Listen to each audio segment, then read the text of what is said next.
So I want to talk about Mag again. So Mag and I have a special relationship. I did not like Warframe.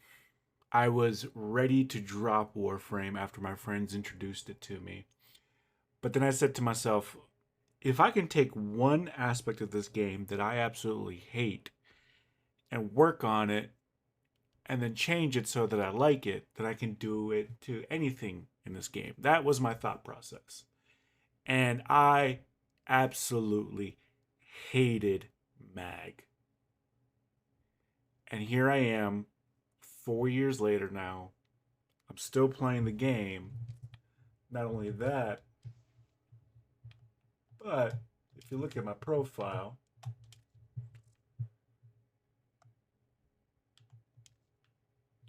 Mag accounts for 23.5% of my playtime. I have played this Warframe more than any other frame in the game. It is the Warframe that I'm most proud of. In fact, it was my first build video. About a year ago, I uploaded a Mag video because I thought that I've reached a peak with Mag and I've built her to perfection. And that was the case a year ago. But times change, the game changes, the meta changes. And so you have to update, improve, overcome. You can't just stay stagnant or you become weak. Such is life. So, as always, this is definitely not a beginner's friendly frame. In fact, it took me a long time to get all the resources necessary in order to build her the way that I wanted to build her. Now, I'm a little bit of a weird player. My clanmates hate this about me, but if I find something that is too powerful and it becomes boring, I don't use it.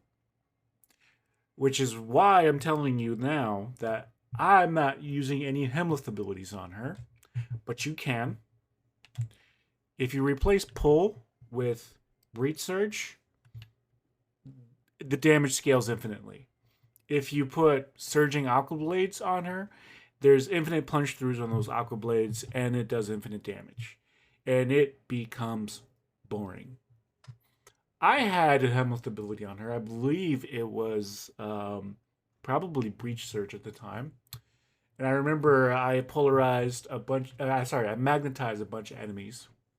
And I was standing inside the bubble after they were dead. And I thought to myself, gee, if there's only a way to bring all those enemies on the other side of the room into this bubble right now. And because of that thought occurred in my mind, I went ahead and I put Pull back on her. And I never looked back. Notice the Archon shards. She's all decked out in Tau Forged Archon shards. We got 75% effectiveness on health orbs. 75%. 75%. And then we also have 37.5% casting speed, 37.5% casting speed, giving her an extra 75% casting speed. Which brings us to this build here. Now, the first thing I want to point out is that I have natural talent here, bringing up the casting speed to 225%. This is your flex spot.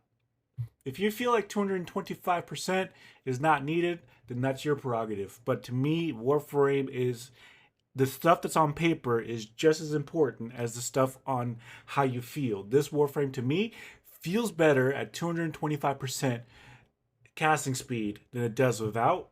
But if that's the case to you, and you decide to change it up, go ahead. I recommend putting things like Stretch, one of the Augur mods, Augur Reach, Augur Message. Go crazy. That's your flex slot. Do whatever you want. Prime Sure Footed. The less time you're on your ass getting shot at, the more survivability you have. Growing Power. This is going to bring you over 140%, allowing you to 100% armor strip. And you know what? It really doesn't even matter if you are at 140%. simply because 2 casts of your 4 takes as long as 1 cast of your 4 when you don't have this much casting speed on there. And if you look at the drain on there, her efficiency is so good, it only costs 40 energy in order to hit her 4, 30 energy for 3, 20 energy for 2, and 10 energy for 1. It is a spammable Warframe. In fact, in the newest update, sometimes the game glitches out when you're doing Netro cells, and it doesn't give you your weapons. The game considers you unarmed. I've been in that situation, and I've run in there without any weapons, and I've still did work with this build, racking up about 80 kills in the Netro Cell Vault. That's not bad for a caster Warframe that heavily relies on her weapons, and you have 80 kills without a single weapon. Pretty crazy. Okay, so Arcane Eruption. Slept on Arcane. I love Arcane Eruption. Its purpose, just like I mentioned in the previous mag build, is to replace an augment slot. Counterpulse. Arcane Eruption is going to CC much like Counterpulse is, except for jamming weapons. It's just going to knock enemies down, prone, and it's going to happen pretty often. Arcane Aegis, rebuild your shields. Keep those shields up with adaptation. Also, Rolling Guard. This is your panic button.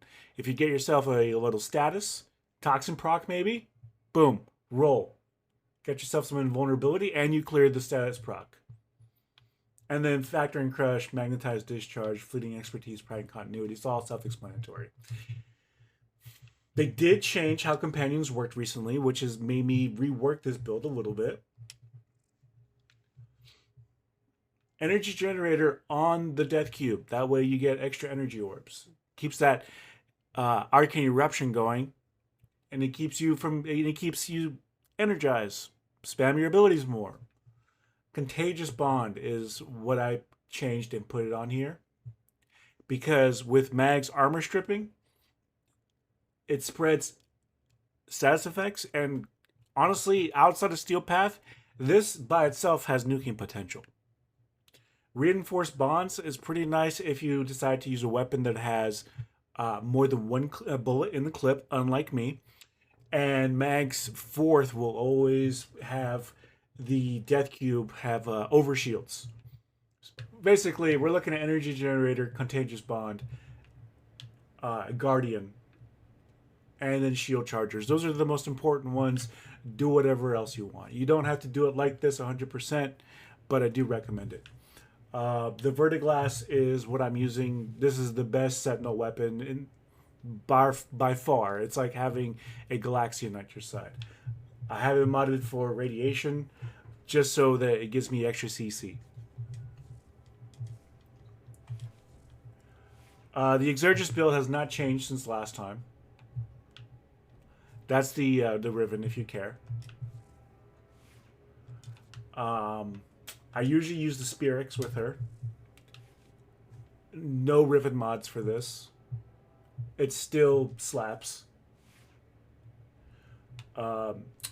Before I go any further, I do want to give you suggestions. I do have a short out there that says Mag's best weapons, and those include the Exergis, the Archiplasmor, the Sekira Penta, the Flarks, also the Trumna. I do like the Tenet Ferox on her as well, and Mara Detron, Spirix, the Latum, the Synex is underrated. And then for melee weapons, Tenet Agendis, and then Stropha. These are goated. Also, people were curious with my Stropha build when they saw that YouTube short. Here is the Stropha build. This will get you red crits.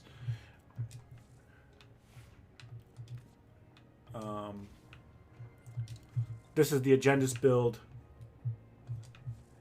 But we're using the Livia today. Livia. And this is what I run on the Livia with her. This is primarily my Mag's weapon. Actually, all three of these weapons, at some point, they were all Mag's weapons. It really wasn't until you get to the Skajati that that the time of usage pertain to different warframes. But these all came from being Mag's weapons. This is how much I use this warframe now. Okay, so here I am in the Simulacrum of Mag. I'm about to spawn in some level 180 Corrupted Heavy Gunners, Steel Path. And these guys are chumps.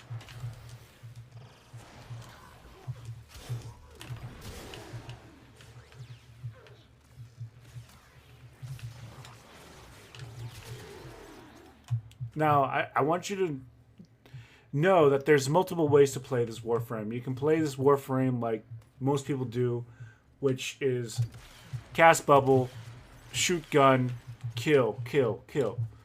That's usually the way you play this Warframe. With this build, I also like using her as a melee frame, which is hit him with the 4th, hit him with the 1, hit him with the sword, and kill him that way as well. Oh no, they're still alive? Do it again. Who cares? You have so much energy efficiency, and you can also use her at caster Warframe. Look how fast this casting animation is.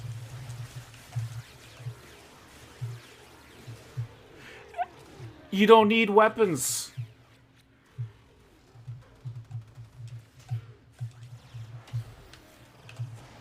They're dead. Just fist pump them to death.